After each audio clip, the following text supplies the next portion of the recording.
Hello everyone, today we are going to look at the 5 worst blunder that beginners do when they play chess.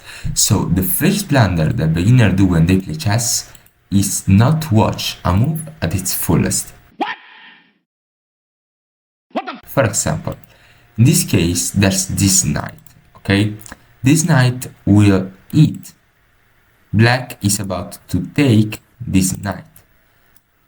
And a beginner only see where the knight has moved and if they can take the knight back, for example with this pawn. But taking the knight with this pawn is a terrible blunder, because the bishop will slide in and take your queen. God, please, no! No! No! No! So in this position you can't take this knight, but you must save your queen. For example, even threatening the knight or other pieces. The second blunder that most beginners do when they play chess is not watch your opponent's intentions. To do this, I highly recommend to flip the board to literally see what your opponent see from their perspective. I mean, if you are a grandmaster, this shouldn't apply to you because obviously you will be easily see everything on the board. So, for example, from this perspective, you can't really see what your opponent's intentions are. But if you rotate your chessboard, you might see something hanging around, like this pawn is unprotected. If this pawn remains unprotected, we lead a fork between the king and the rook. But what is a fork exactly? A fork is when you are threatening two pieces at the same time. For example, in this position, black is going to move this knight to c2, taking the pawn and forking the king and the rook. But it's very important what is about to happen next. So in this position, white can't castle, because you can't castle when you're under a check. Like, we'll go here to threat this knight, but this knight will simply take this rook.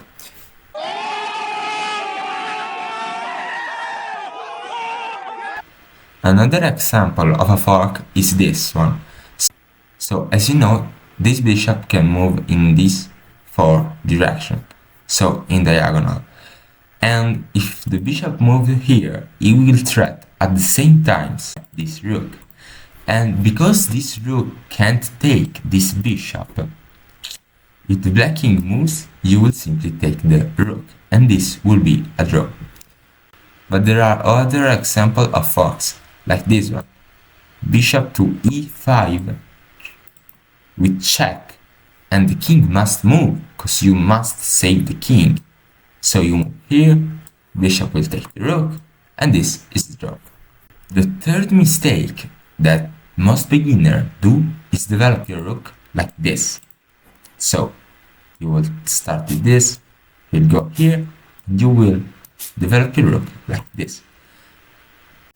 Now, actually, this opening got even his own name. It's called the Kada's opening, but unless you are a grandmaster playing a beginner, you will probably lose if you play this opening. And this is because black can easily threat your rook with this bishop, and at the same time, it's also covering this square with this other bishop. And that's why you shouldn't develop your rook like this. So, what you should do is start with e4, e5, knight 2 to f3, knight c6, and play the Italian game. With this game, you can easily castle in the first moves of the game. The fourth mistake isn't really a mistake, but it's something that you must know if you want to get better. So the game starts and you push your pawn on e4 and your opponent reply with pawn to e5. At this point, I see many beginners play the move Queen h5, which in itself is not really a blunder, but the problem is that developing your queen so fast will probably make you blunder your queen. After a certain point, scholar mate doesn't really work anymore. This is the fifth blunder that beginners do when they play chess. So, right now is black to play, and black want to get off this rook. So black will just push his pawn, threatening your queen. That's why you're going to move your queen away. But because white is a beginner, he's going to blunder it, and he's going to move his queen here. Why is this a blunder? This is a blunder because when you got two pieces in a position like this, but it was pretty much the same if the queen was either here or here, another pieces, like one of the black pieces, can make a thing like this. So the rook is in this position threatening your queen, but you can't move your queen away because otherwise your king will die.